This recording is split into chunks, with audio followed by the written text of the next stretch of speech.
Centuries before satellites and star maps existed on our phones, ancient cultures tracked celestial bodies with astonishing precision, charting stars far beyond the 12 constellations we recognize today.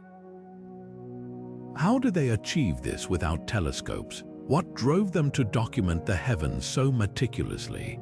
Their surviving star charts reveal not just technical skill, but a profound connection to the cosmos that modern science is only beginning to understand.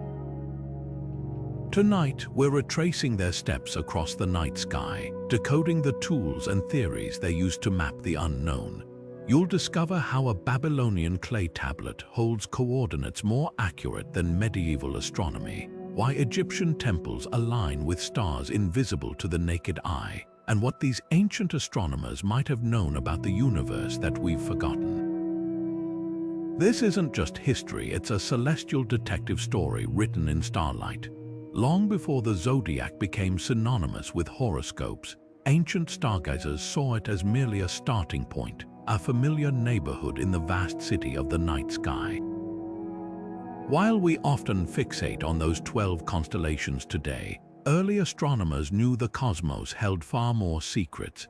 Take the Babylonians, who meticulously recorded the movements of Sirius, the brightest star in our sky, centuries before Greek astronomers gave it a name. Or the Egyptians, who aligned their pyramids with Theban, a pole star so ancient it predates Polaris by thousands of years. These weren't just random observations, they were deliberate acts of celestial cartography driven by necessity. Farmers relied on Sirius rising to predict Nile floods, while sailors used the unchanging position of pole stars to navigate open waters. And then there's the mythology. Every culture wove these distant stars into their stories, from the jackal-headed Anubis guarding the underworld beneath Orion to the Mesopotamian epic of Gilgamesh written in the stars beyond the Zodiac. What's remarkable isn't just that they mapped these stars, but how they did it without lenses or satellites, using nothing but patience, naked eyes, and an unshakable belief that the heavens held answers worth discovering. What's truly mind-blowing about these ancient astronomers isn't just what they saw, it's how they saw it. Picture standing under an open sky with no magnification, no digital calculations, just your eyes and a few carefully crafted tools. Yet somehow they mapped the stars with pinpoint accuracy. Take the Merkit, an Egyptian invention as simple as it was brilliant, a weighted string and a wooden sighting tool that turned the night sky into a measurable grid. Or the astrolabe, a handheld computer of its time, with rotating disks that could calculate celestial positions like clockwork. But nothing compares to the Antikythera mechanism, a bronze masterpiece recovered from a shipwreck that could predict eclipses decades in advance and track the Olympic Games cycle. This wasn't just stargazing, it was celestial engineering. Every gear and dial in these devices whispers the same truth. These ancient skywatchers weren't guessing. They were measuring with a precision that rivals early modern astronomy. And the most fascinating part, they did it all by understanding patterns, watching the slow dance of planets, the rhythm of eclipses, the way certain stars only appeared at specific times of year. Their tools didn't just capture the sky, they unlocked its logic, proving that brilliance isn't measured by technology, but by observation. But these constellations were never just navigation tools or calendars. They were characters in an epic written across the night sky. Consider the Pawnee people of North America, who saw the stars of the Big Dipper as a council of chiefs holding court, or the Aboriginal Australians, where the dark patches between stars formed emu tracks and ancestral spirits. These stories did more than entertain, they transformed abstract points of light into a living library of knowledge. When the Maori of New Zealand called the Pleiades Matariki, they weren't just naming stars, they marked a seasonal turning point, a signal for planting and harvest. Similarly, Norse sailors navigating by the Northern Cross didn't just memorize star patterns. They followed the skeletal fingers of Odin's horse, a tale that turned celestial mechanics into unforgettable lore. What's striking is how these mythologies often converged across continents.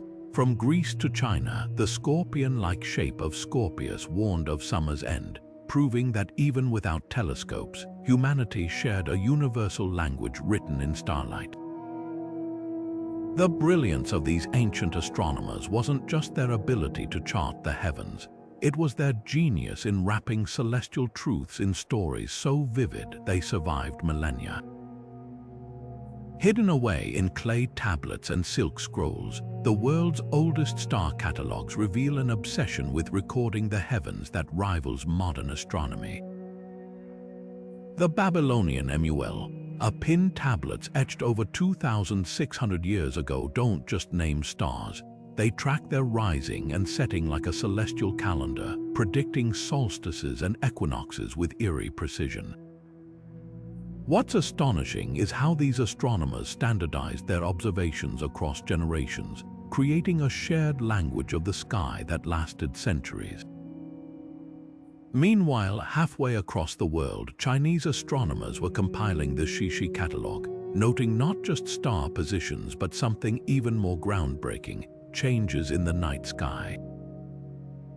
They recorded guest stars, what we now call supernovae, and even documented the slow drift of stars over time, a phenomenon we wouldn't fully understand until the invention of the telescope. These weren't passive observers, they were cosmic archivists building frameworks so accurate that later astronomers could spot errors in medieval European star charts by comparing them to these ancient records. The real magic: they achieved this without a single lens or clockwork mechanism, just disciplined observation and a relentless drive to quantify the universe. It makes you wonder, if they could map the heavens this precisely with bare eyes and patience, what else did they know about the cosmos that we're still rediscovering today? The story of Sirius, the brightest star in our night sky, holds secrets that still baffle astronomers today.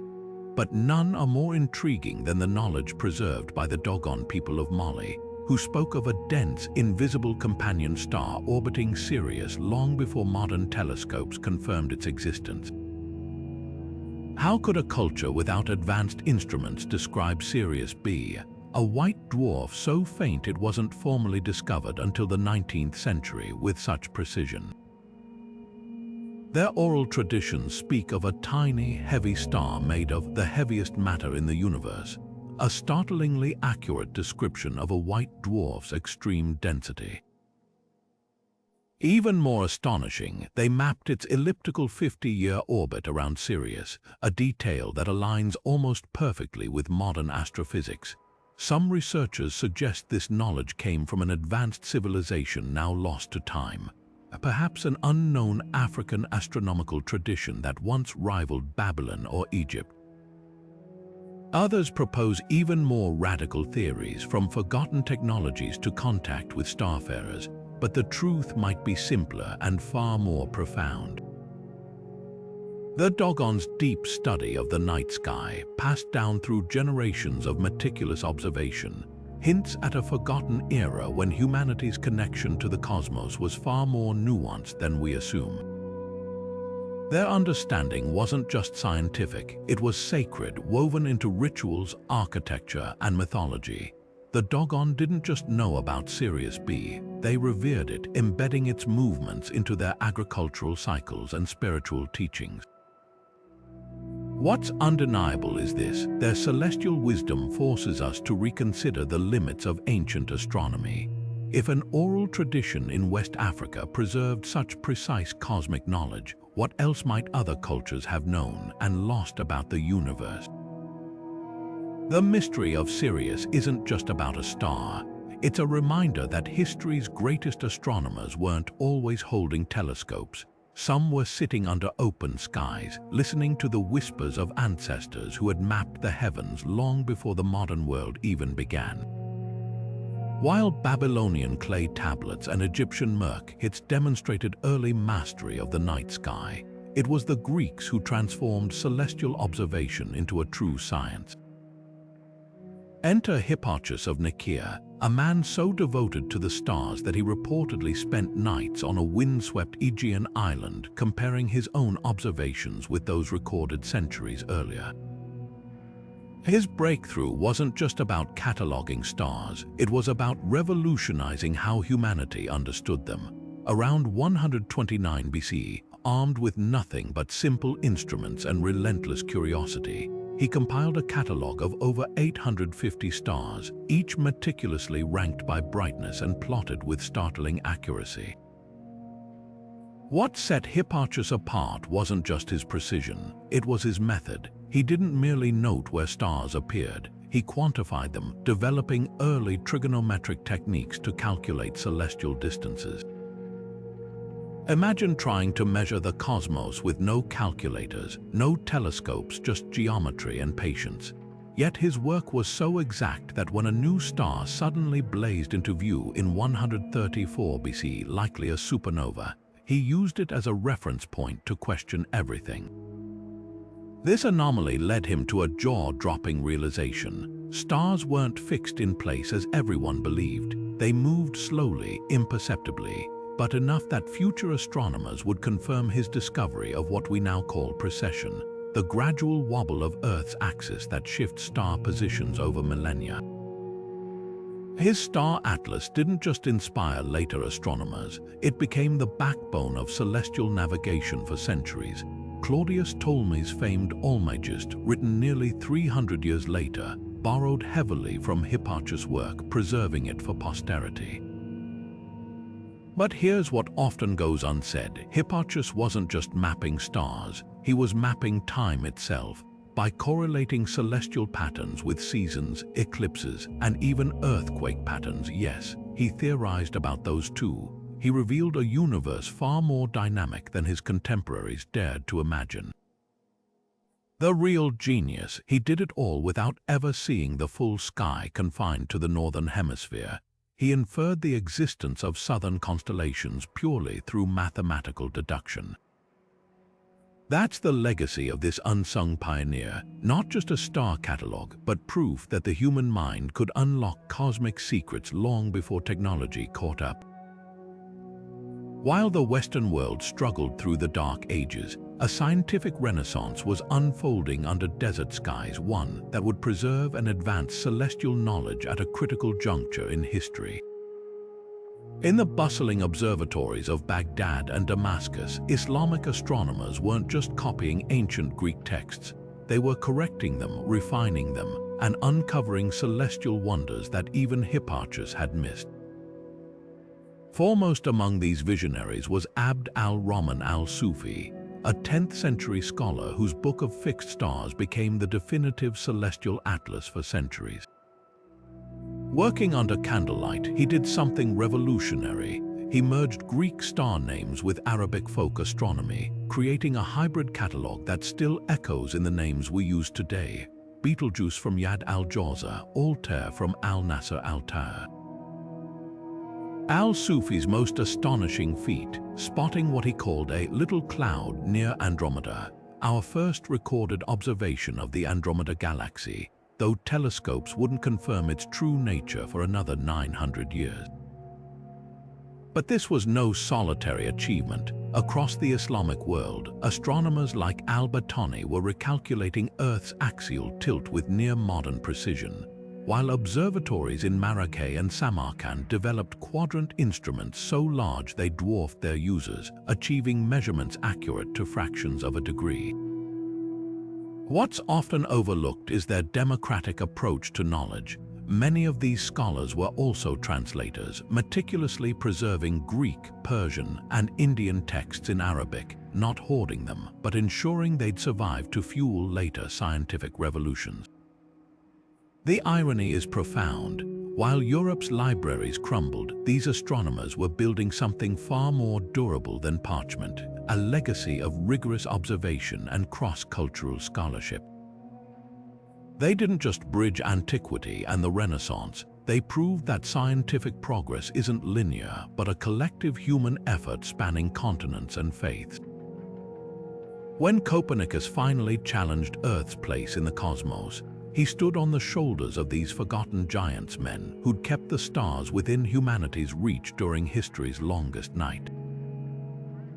Beneath the pitch-black skies of the open Pacific, Polynesian navigators achieved what European sailors wouldn't dare attempt for centuries, crossing thousands of miles of trackless ocean without compasses or charts.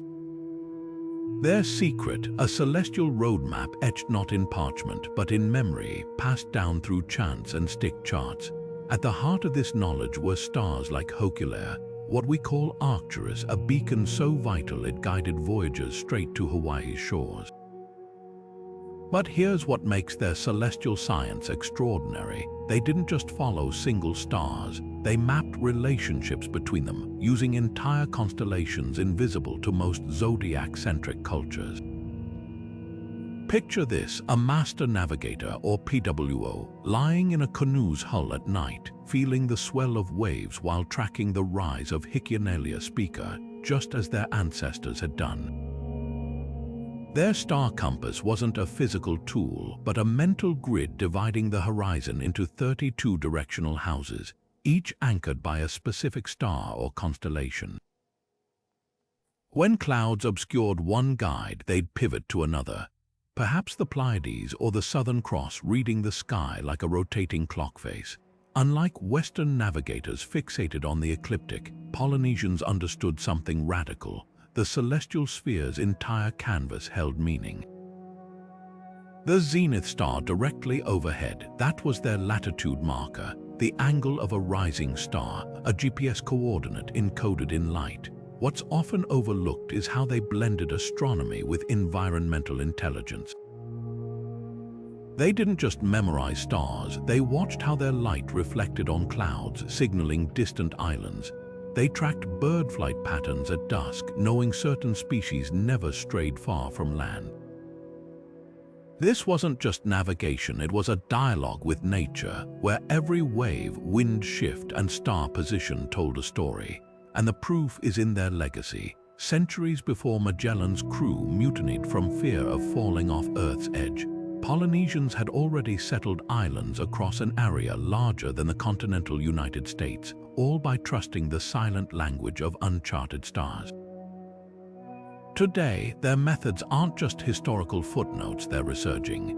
Modern voyages like the Hokulea canoe's global circumnavigation prove these ancient techniques still work with eerie precision. It forces us to ask, did these wayfinders, with their holistic grasp of the cosmos, understand something about celestial navigation that our GPS-saturated world has forgotten? Their legacy whispers that true mastery of the stars isn't about technology, it's about remembering how to listen. While European astronomers were still debating whether comets were atmospheric phenomena, Maya scribes were meticulously recording their paths across the night sky on bark paper pages, pages that would survive centuries as the Dresden Codex. This isn't just an ancient book, it's a celestial almanac so precise it could predict Venus's movements to within 2 hours over a 500-year cycle. Imagine calculating the exact moment the morning star would appear without telescopes, without modern math, just by observing patterns across generations. The Codex's Venus tables reveal something startling. The Maya didn't just track the planet's cycles, they understood its irregularities. Where other cultures saw a perfect, godlike clockwork, Maya astronomers noted Venus's slight orbital quirks, adjusting their predictions accordingly. Their calculations were so refined that they even accounted for the planet's retrograde motion, that mysterious backward dance that baffled medieval scholars. But Venus was just the beginning. Flip further through the Codex and you'll find eclipse warnings organized in precise 18-year intervals, the same Saros cycle NASA uses today, and detailed records of smoking stars, their term for comets slicing through the heavens. At El Caracol, the observatory temple in Chichen Itza, you can still see the genius behind their methods. Its narrow windows align perfectly with Venus's extreme rising and setting points, turning architecture into a permanent celestial calendar.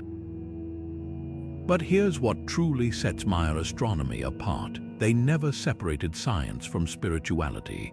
A comet wasn't just a ball of ice, it was a divine messenger. Eclipses weren't mere shadows, they were cosmic battles requiring rituals to restore balance. Their star maps weren't cold calculations, they were sacred narratives, weaving together mathematics and mythology in a way no zodiac-focused culture ever attempted. What's haunting is how much we've lost. Only 4 Maya codices survived Spain's book burnings, a whisper of what was once an extensive astronomical library.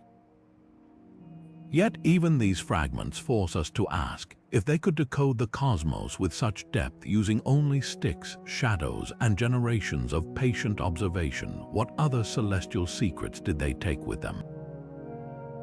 The Dresden Codex isn't just a relic, it's a challenge, proving that true cosmic mastery lies not in the tools you hold, but in the questions you dare to ask of the stars.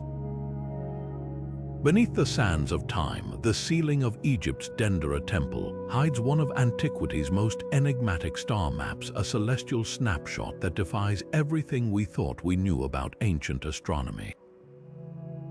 Unlike the rigid zodiacs of later cultures, the Dendera zodiac swirls with Egyptian constellations unrecognizable today, blending familiar stars like Sirius with mysterious figures lost to history. This isn't just a decorative mural, it's a sophisticated cosmic diagram where the goddess Nut stretches across the heavens, swallowing the sun each evening to rebirth it at dawn while Soptit. The blazing star we call Sirius heralds the Nile's life-giving floods with uncanny precision.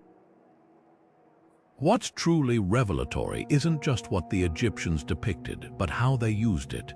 The temple's alignment captures Sirius's first annual rising, an event so critical it dictated the entire agricultural cycle. Yet this celestial choreography extends far beyond Dendera.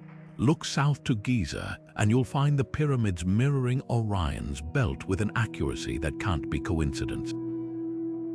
The air shafts inside the Great Pyramid, they aren't just ventilation, they're sightlines to specific stars, including Theban, the pole star of the pharaohs. These monuments weren't tombs alone, they were stone observatories, locking celestial knowledge into architecture meant to endure millennia. But here's the puzzle modern astronomers still grapple with. Some constellations on the Dendera ceiling don't match any known star patterns today. Were these imaginative myths or precise records of a night sky altered by Earth's slow axial wobble over centuries? The temple's carving of a bull's leg near the Big Dipper, for instance, might encode a forgotten stellar configuration from a time when the heavens looked dramatically different. This isn't just ancient art, it's a potential time capsule of precession, a celestial fingerprint left by a civilization that saw the cosmos not as static, but as a story in motion. The brilliance of Egyptian astronomy lies in its duality, merging myth with mathematics, aligning temples with the stars while embedding practical wisdom in divine symbolism. Their sky maps weren't passive decorations, they were active tools blending navigation, agriculture, and theology into a single cosmic language. And perhaps that's their greatest lesson, that understanding the stars wasn't just about tracking time or building monuments, it was about weaving humanity into the very fabric of the universe. For civilizations along the Ganges River, the night sky wasn't just a spectacle, it was a celestial scripture written in constellations most cultures never named. While Western astronomy fixated on the zodiac's 12 signs, Vedic scholars charted 27 precise segments called nakshatras, each a lunar mansion marking the moon's nightly journey. These weren't arbitrary divisions, but a sophisticated timekeeping system, where the moon's position among the stars dictated everything from festivals to harvest. The Mrigashira nakshatra, depicted as a deer's head, signaled the start of monsoon preparations, while Rohini, associated with growth, guided planting cycles. But the real marvel lies in the Surya Siddhanta, a 4th century text that reads like an ancient astrophysics manual. Its calculations of Earth's diameter, only 50 miles off modern measurements, were derived not with telescopes but through shadows cast by gnomons, simple sticks planted in the ground. The text goes further, accurately estimating planetary distances and describing gravity as a cosmic force centuries before Newton calling it Gurutvakashan, the pull of heaviness. What's often overlooked is how these astronomers viewed the universe, not as static but as breathing. Their models described a cyclical cosmos expanding and contracting over epochs, a concept unnervingly close to today's theories of universal expansion. India's celestial genius wasn't confined to textbooks. Step into the Jantar-Mantar observatories, where towering stone instruments still track planets with naked-eye precision.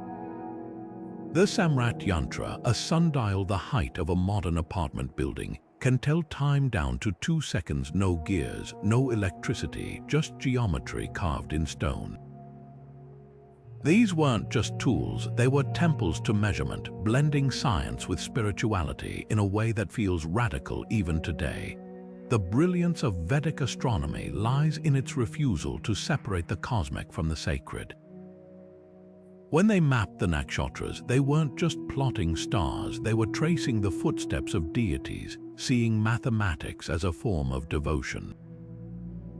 In an age where we obsess over high-tech telescopes, their legacy whispers a profound truth. Sometimes the deepest cosmic insights begin not with machinery, but with mindful observation of the patterns written in light. Imagine a sky where every flickering light wasn't just a star, but a celestial official keeping watch over the empire below. That's how ancient Chinese astronomers viewed the cosmos, an intricate cosmic bureaucracy mirroring their earthly dynasties.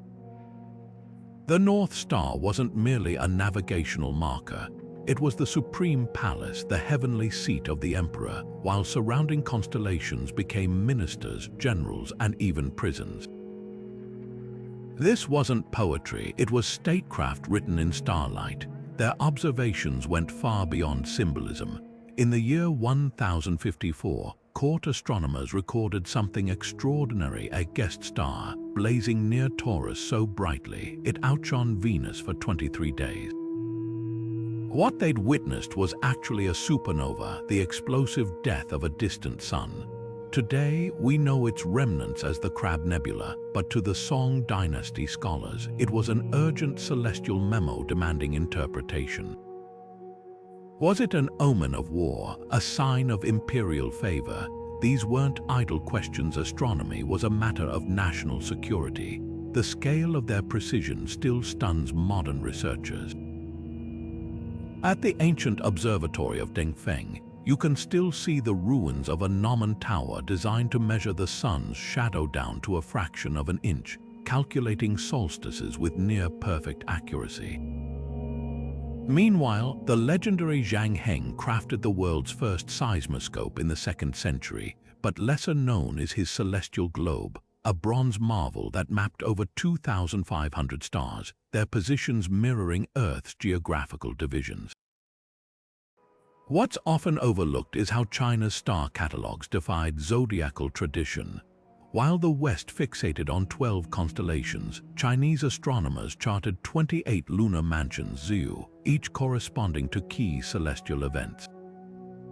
They didn't just track planets, they predicted their interactions, noting when Mars might intrude on a certain mansion, signaling potential unrest.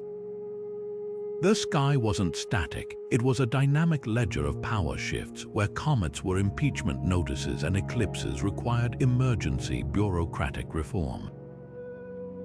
This fusion of science and statecraft reached its zenith with the Ming Dynasty's Star Manual, a 5-volume masterpiece prescribing exactly how officials should respond to celestial phenomena. Spot a meteor shower, adjust taxation policies, witness Venus veer off course, review judicial cases for errors. To dismiss this as superstition misses the point. their meticulous records of supernova, sunspots, and planetary motion remain invaluable to modern astrophysics. The real legacy of China's celestial bureaucrats isn't just in what they saw, but in how they systemized the heavens into a language of governance, proving that sometimes the most profound astronomy begins not with telescopes, but with the unwavering belief that the stars are speaking if only we learn to listen. Buried beneath an icy German hillside for millennia, the Nebra sky disk didn't just rewrite history, it shattered our assumptions about Bronze Age Europe. Unearthed by looters in 1999, this 12-inch bronze artifact inlaid with gold celestial symbols isn't merely decorative. It's the oldest known concrete depiction of the cosmos, predating written astronomy by 1,000 years. Picture this: under the smoky glow of torchlight, ancient metalworkers hammered gold into precise positions to capture the Pleiades cluster, a crescent moon, and a radiant sun, a snapshot of the heavens frozen in time. What makes the disk extraordinary isn't just its age, but its purpose. Those graceful gold arcs framing its edges, they mark the solstices, the annual turning points of the sun's journey, with stunning accuracy, proving these early Europeans weren't just stargazers. They were celestial mathematicians, calculating solar cycles with a sophistication we never attributed to them. Even more intriguing are the 32 tiny stars scattered across the disk's surface. While some align with visible constellations, others remain a mystery, hinting at forgotten asterisms or even ritual symbolism lost to time. But here's the real revelation: the Nebra disk wasn't an isolated creation. Its design echoes celestial motifs found in artifacts from Scandinavia to the Mediterranean, like the golden hats of the Bronze Age, adorned with spiraling astronomical codes. This suggests something revolutionary: a pan-European network of skywatchers sharing knowledge across vast distances. Could travelers or traders have carried celestial secrets along amber routes, weaving a shared language of the stars? Unlike later Zodiac-focused cultures, these ancient Europeans saw the sky as something deeply practical. The disk wasn't just art, it was likely a farmer's calendar, signaling when to plant or harvest based on the Pleiades' position. Yet the presence of a ship-like motif along its edge whispers of another use: a navigational aid for early seafarers braving the North Sea. What's undeniable is this: long before Greece or Rome, Bronze Age minds were mapping celestial patterns with a precision that rivals their Mediterranean contemporaries. The Nebra sky disk doesn't just illuminate ancient astronomy, it forces us to reconsider who the true pioneers of cosmic observation really were. The towering stones of Stonehenge have long fascinated us with their precise alignment to the summer solstice. But what if these ancient monuments reveal far more than a simple sun ritual? Across Europe, scattered beneath rolling hills and buried in peat bogs, stand forgotten megaliths that tell a different celestial story. At Ireland's Newgrange, a narrow passage floods with golden light only at winter solstice dawn, while Scotland's Callanish stones form a cross-shaped observatory tracking the moon's complex 18-year cycle. But some of the most intriguing clues come from lesser-known sites, where weathered stones point not just to solstices, but to specific stars modern astronomers rarely consider. Take the Carnac alignments in France, a staggering 3,000 standing stones stretching over 4 miles. While visitors marvel at their scale, few realize certain rows precisely frame the rising of Capella, one of the night sky's brightest stars during key agricultural periods. Even more striking is Germany's Externstein, where a hidden chamber's slit window captures the first gleam of Deneb, the swan's tail in Cygnus, signaling autumn's arrival. These aren't chance alignments, they're deliberate acts of celestial engineering, turning immovable stone into a star chart that could be read generation after generation. What's truly revolutionary is realizing how comprehensive these ancient sky maps were. Unlike later cultures focused on zodiac constellations, these megalith builders seemed intent on capturing the entire celestial sphere. The Loughborough Hills in Ireland contain cairns where specific stars shine down passageways on exact dates, creating a year-long celestial clock. Similarly, Portugal's Almenda's Cromlech aligns with both the equinox sunrise and the setting of the Pleiades, linking solar and stellar cycles in a single stone circle. The sophistication emerges when we consider how they achieved this without writing or advanced tools. By using horizon astronomy, tracking where celestial bodies rose and set against natural landmarks, they transformed their entire landscape into a cosmic observatory. A dip between two distant hills might mark a star's rising point, while a solitary boulder could serve as a foresight for lunar standstills. This wasn't just stargazing, it was an intricate dialogue between earth and sky, where every stone served as both calendar and altar. Perhaps most humbling is recognizing these monuments weren't built in isolation. From Orkney to Malta, similar alignments recur across thousands of miles and centuries, suggesting a shared celestial knowledge passed between cultures. While we'll never know the full meaning behind these star stones, their silent precision whispers an undeniable truth. Long before constellations were named or telescopes invented, humanity had already mapped the heavens, not on parchment but in the very bones of the earth. Between the ashes of Alexandria's library and the crumbling pages of time, an unsettling truth emerges: we've lost more celestial knowledge than we've preserved. The star catalogues of antiquity weren't just lists, they were encyclopedias of the cosmos, painstakingly compiled over generations. Eratosthenes, the same Greek scholar who calculated Earth's circumference with a stick and a shadow, once mapped over 700 stars with coordinates so precise they rivaled early telescopic observations. His work, like so much else, vanished when the Great Library burned, leaving behind only whispers of its brilliance in the writings of later astronomers. Yet scattered fragments survive like celestial breadcrumbs. A single surviving page from Hipparchus' lost star catalogue, hidden beneath medieval parchment, confirms he tracked a star's movement with an error margin smaller than the moon's width. Half a world away, Chinese court records casually mention star maps documenting supernova that modern astronomers are still studying today. These aren't just gaps in history, they're missing chapters in humanity's cosmic story. The real tragedy isn't just the loss of data, but the erasure of entire methodologies. Take the enigmatic celestial globe of Archimedes.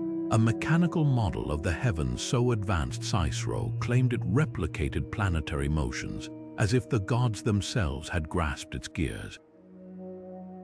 No physical trace remains, leaving us to wonder, did antiquity possess technologies for mapping the sky we've yet to rediscover?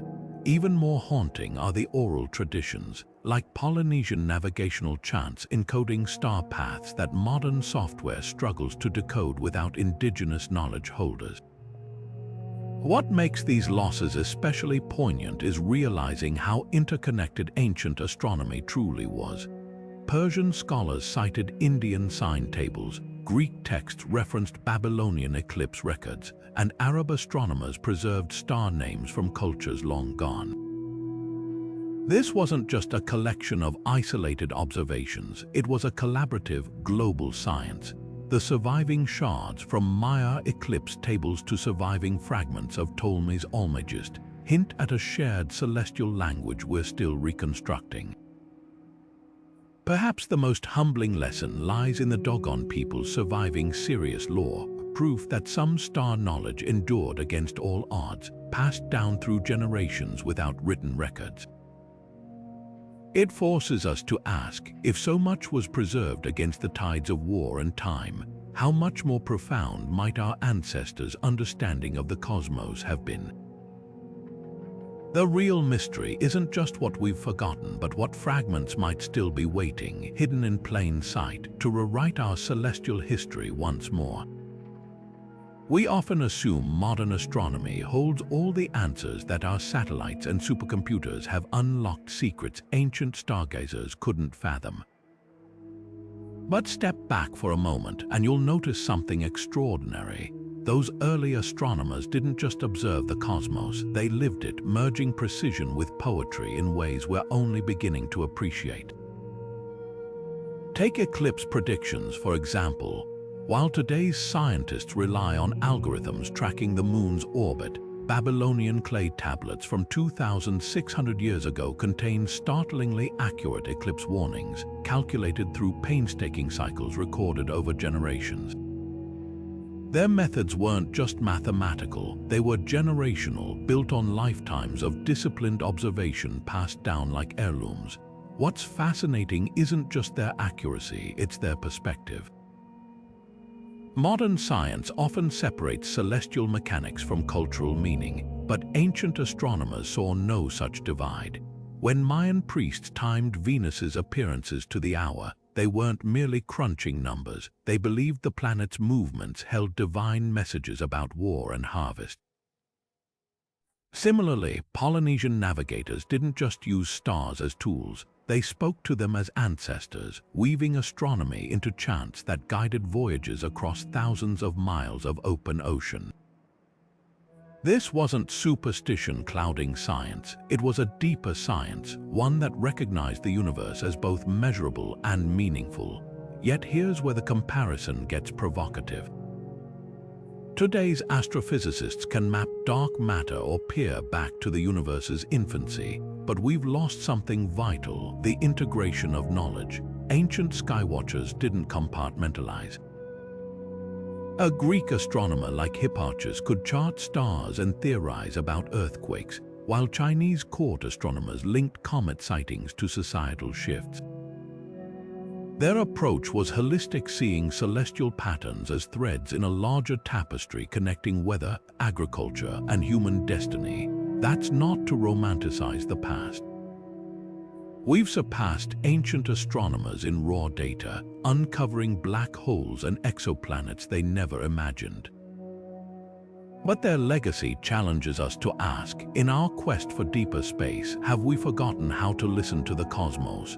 The Dogon's knowledge of Sirius B or the Nebra sky disks encoded solstices suggest a truth we're relearning. That brilliance isn't just about technology, but about patience, pattern recognition, and the humility to see the sky as both a clock and a compass.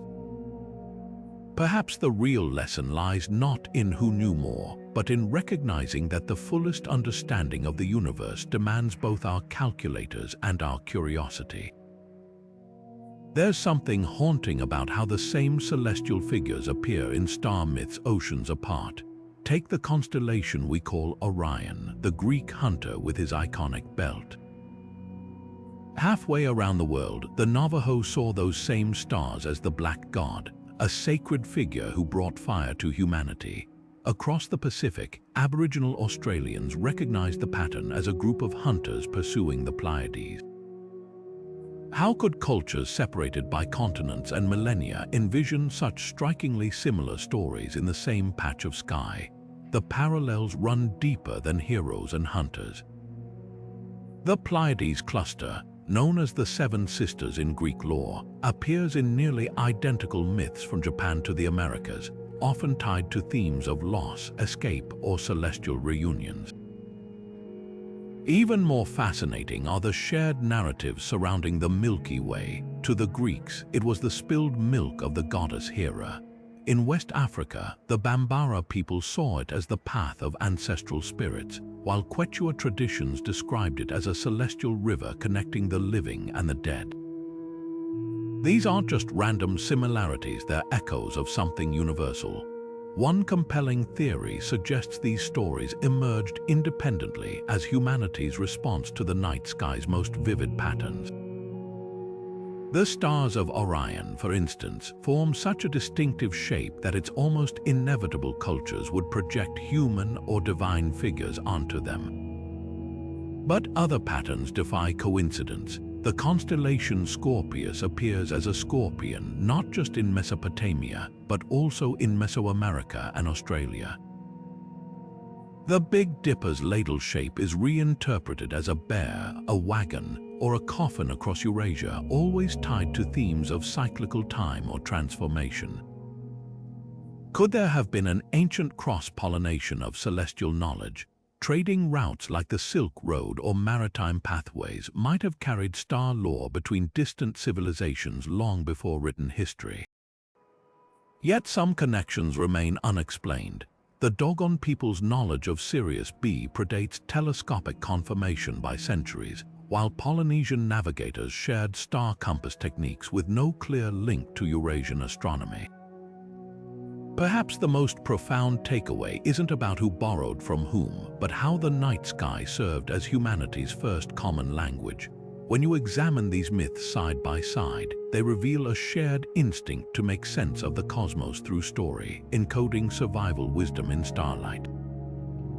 The stars didn't just guide ancient travelers, they anchored entire worldviews, proving that even in isolation, humans looked up and saw the same canvas, filling it with meaning as familiar as the constellations themselves. Beneath the glow of modern computer screens, a fascinating puzzle unfolds. Scientists are now playing cosmic matchmaker, attempting to align ancient star charts with our contemporary night sky. But it's not as simple as overlaying one map onto another. Time has rewritten the heavens in subtle ways, and decoding these celestial blueprints demands more than just astronomical expertise. It requires becoming a linguistic detective, cultural interpreter, and time traveler all at once. Take the case of a Babylonian clay tablet describing the constellation, the Plough, a star grouping that doesn't correspond to any modern pattern. For decades, scholars debated its identity until planetarium software revealed something startling. When they rolled back the virtual sky to match the tablet's era, the stars of Ursa Major, our Big Dipper, formed a shape that mirrored an ancient Mesopotamian plough. This wasn't just a naming quirk, it was proof that the very outlines of constellations morph over time, shaped by both Earth's slow wobble and cultural imagination. The real challenge lies in Earth's axial precession, that gradual sway like a spinning top winding down, which shifts our view of the stars by about 1 degree every 72 years. Over centuries, this drift adds up dramatically. Sirius, the brightest star in our sky, once rose nearly 4 degrees farther north than it does today, a discrepancy that throws off archaeological alignments at ancient temples. Even Polaris, our current North Star, was a forgettable twinkle in Draco's tail when the pyramids were built. Modern software helps correct for this drift, but only if researchers can pinpoint a chart's exact era, a task complicated by missing historical records or conflicting dating methods. Some breakthroughs come from unexpected collaborations. In 2018, physicists and Egyptologists teamed up to analyze Dendera Temple's Zodiac ceiling using algorithms that simulated millennia of star movement.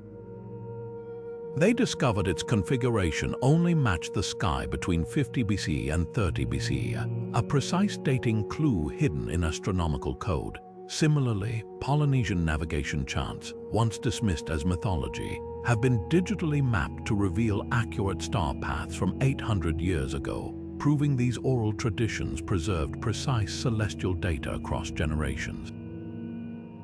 Yet mysteries persist. Chinese star maps from the Han Dynasty depict guest stars that modern telescopes can't locate, while Greek accounts of celestial portents describe planetary alignments that our simulations say never occurred. Are these errors lost stars or something else entirely? Each discrepancy forces astronomers to reconsider whether ancient observers recorded transient events, like supernova or passing comets, that left no other trace.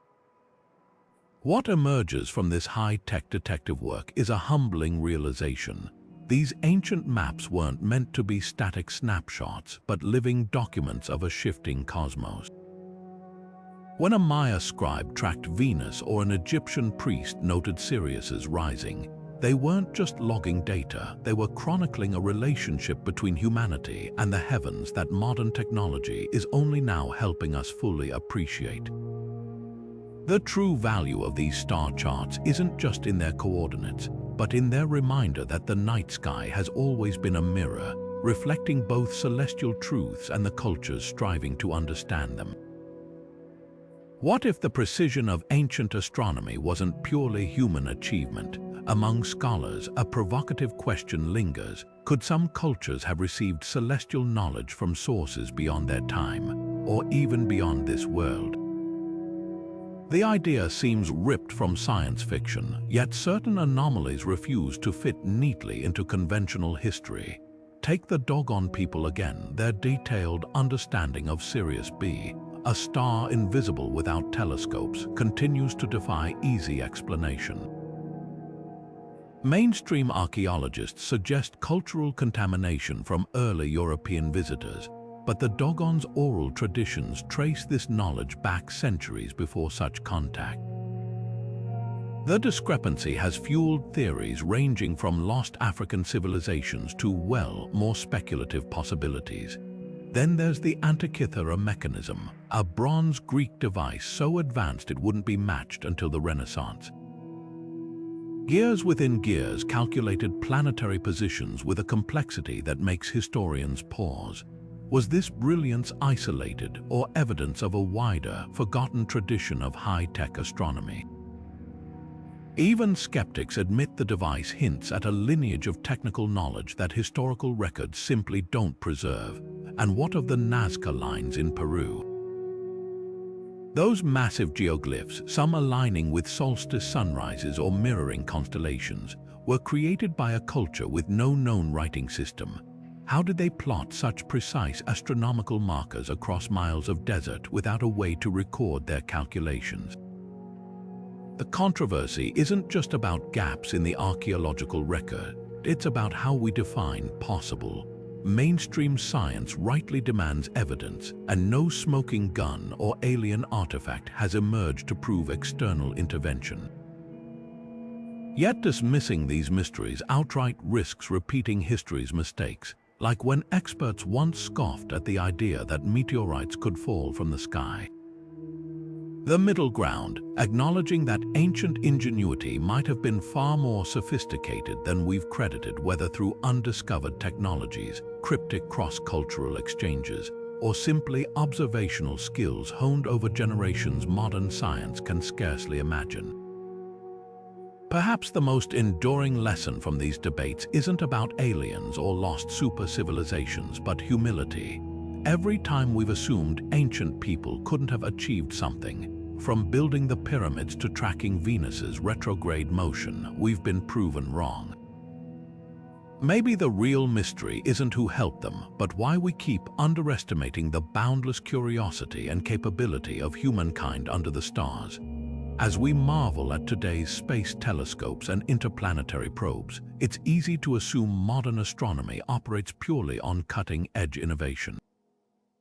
But look closer, and you'll find the fingerprints of ancient skywatchers embedded in the very tools we use to explore the cosmos. NASA Jet Propulsion Laboratory, for instance, has spent years studying Polynesian wayfinding techniques not for historical curiosity, but as a potential model for autonomous spacecraft navigation. In an age of GPS and AI, why turn to centuries-old methods? Because the principles behind tracking stars without instruments, reading patterns, adapting to drift, and navigating by celestial landmarks mirror the challenges of guiding probes through the featureless void of deep space. The legacy of ancient astronomy isn't just inspirational, it's operational. Consider the Hipparchus satellite, a European space agency project that meticulously mapped over 100,000 stars with unprecedented precision. Its name wasn't chosen at random, it honors Hipparchus, the Greek astronomer whose 2nd century BC star catalogue set the standard for celestial cartography.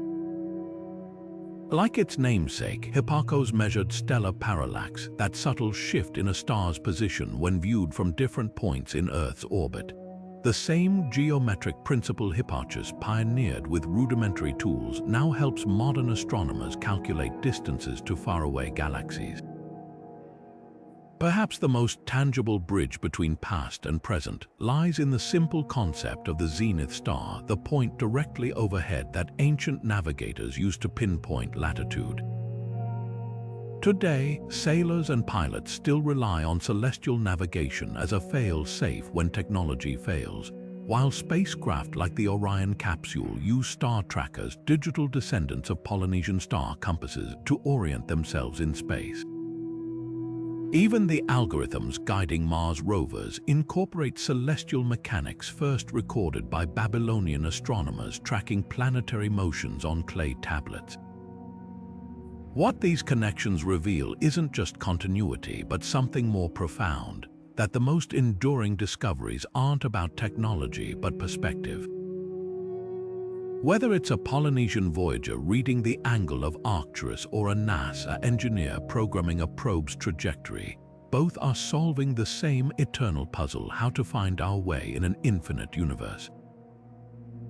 And that's the real gift of ancient astronomy, not just the data it preserved, but the mindset it teaches us, to see the heavens not as a mystery to conquer, but as a guidebook written in starlight, waiting to be reread by each generation in its own language. Hidden within today's planetarium software lies something extraordinary, a digital time machine that peels back centuries of celestial drift, letting us stand where ancient astronomers once stood. With a few keystrokes, programs like Stellarium can transport us to the banks of the Euphrates in 3000 BCE, where the Babylonians watched the same stars we see, but with constellations we've long forgotten. This isn't just simulation, it's revelation. By feeding these tools with star coordinates from clay tablets or temple inscriptions, researchers are uncovering something startling. Alignments we once dismissed as coincidence were deliberate acts of celestial engineering. One breakthrough came when astronomers digitally recreated the night sky over Chichen Itza on a summer solstice 20 centuries ago. The result, the stepped pyramid of El Castillo, cast a shadow mimicking the sacred serpent god Kukulkan, but only when the software accounted for how Earth's axial tilt has shifted since the Mayas' time. Similarly, Egypt's Abu Simbel temple, built by Ramses Roman II, famously illuminates its inner sanctum twice a year. Modern simulations show these dates originally aligned with key agricultural cycles, but millennia of precession have nudged the sun's alignment by several days, proof these temples weren't just symbolic, but precision calibrated to their era's sky. The real magic happens when these digital reconstructions collide with archaeology. Take the Nebra sky disk's gold arcs, once debated as mere ornamentation. When researchers input its star patterns into astronomy software and wound the cosmic clock backward, the arcs suddenly matched the solstice sunrises as seen from Germany's Mittelberg Hill around 1600 BCE, the disk's suspected origin. Suddenly, this artifact transformed from speculative art into a Bronze Age farmer's almanac, encoding seasonal turning points in shimmering gold. Yet for all their precision, these tools also reveal something deeply human about ancient astronomy. When scholars simulated the night sky over a Babylonian scribe's shoulder, they noticed something software can't replicate: annotations about evil omens beside planetary positions, or a Chinese star map marking celestial events with brushstrokes of vermilion, a color reserved for imperial emergencies. The stars weren't just data points to these cultures, they were characters in a cosmic drama, their movements laden with meaning we're only beginning to decipher. What emerges isn't just a tribute to ancient ingenuity, but an invitation. Next time you glance at a planetarium star projection, remember, you're not just seeing the sky as it is, but as countless generations before you saw it, each version a testament to humanity's endless quest to find our place in the universe's grand design. Beneath the dense jungles of Mesoamerica and the shifting sands of forgotten cities, archaeologists now whisper about artifacts that could shatter our understanding of ancient astronomy. With only a handful of Maya codices surviving Spanish conquest, mere fragments of what was once an extensive celestial library, every new discovery carries the potential to rewrite history. Just last year, LiDAR scans revealed previously unknown structures aligned with Venus's extreme positions, hinting at observational techniques far beyond what surviving texts describe. These aren't just incremental updates, they're seismic shifts. Advanced spectral imaging now peers through degraded pigments on weathered stelae, uncovering erased or faded astronomical notations. In 2022, researchers using this technology deciphered a lunar equation hidden beneath centuries of grime on a Guatemalan pyramid wall, a calculation so precise it accounted for the moon's subtle orbital wobbles. Imagine what else might be hiding in plain sight, waiting for the right technological key to unlock it. The real game changer, artificial intelligence trained to detect patterns in ancient star catalogs. When fed thousands of Maya glyphs, one algorithm identified a previously overlooked system for predicting solar storms recorded as sky battles in royal annals.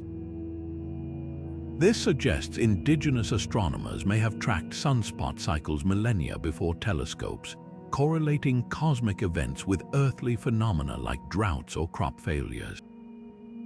Similar AI projects are now analyzing Babylonian eclipse tablets, searching for undiscovered predictive models buried in cuneiform, but the most tantalizing possibilities lie underground. Archaeoastronomers recently identified a network of cenotes natural sinkholes mirroring the Pleiades cluster around Chichen Itza. Could these water-filled pits have served as subterranean observatories, reflecting star patterns for priests to study, with new ground-penetrating radar revealing previously unknown chambers beneath major sites? We're on the verge of discovering intact star chambers or even unknown codices preserved in airtight vaults. What keeps scholars awake at night isn't just finding new artifacts, it's the realization that we've likely misinterpreted the ones we have. The famous Dresden Codex's Venus tables, once thought purely ritualistic, now appear to contain corrections for atmospheric refraction, an optical distortion even Galileo struggled to quantify. As our tools grow sharper, each generation of researchers peels back another layer of sophistication from these ancient astronomers' work. The coming decade promises something extraordinary, not just new answers about how they saw the cosmos, but perhaps entirely new questions we've never thought to ask. Closing thoughts, the timeless language of the stars' centuries may separate us from the Babylonian scribes etching clay tablets or the Polynesian navigators singing star paths across the open ocean, but their legacy pulses through every modern discovery about our universe. These ancient astronomers weren't just stargazers, they were pioneers who turned the night sky into humanity's first global classroom, teaching lessons in geometry, timekeeping, and even human resilience.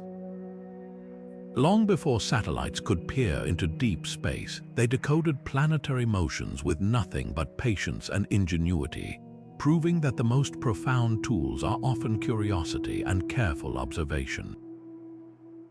What's humbling isn't just their accuracy, it's their perspective. Where we see data points, they saw stories. Where we plot coordinates, they wove myths. The Dogon's reverence for Sirius, the Maya's sacred Venus tables, the Norse sailors steering by Odin's mythical steed, these weren't just methods, they were testaments to a truth we're relearning today, that science and wonder aren't opposites but partners in exploring the cosmos. So tonight, when you step outside and look up, try seeing the sky through their eyes. Trace the same Big Dipper that guided Bronze Age farmers, or the Pleiades cluster that signaled monsoon rains in ancient India. Those stars haven't changed, only our tools for studying them have. And who knows, maybe the next great cosmic revelation will come not from a supercomputer, but from someone rediscovering an old truth hidden in plain sight, written in starlight millennia ago. If these ancient skywatchers could map the heavens with such brilliance, imagine what we might yet uncover by blending their wisdom with our technology.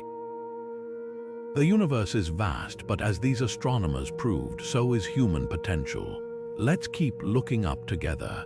What's the most fascinating ancient astronomical discovery you've encountered? Drop your thoughts below, and if you enjoyed this journey through the stars, hit subscribe for more deep dives into history's unsolved mysteries. Until next time, keep wondering.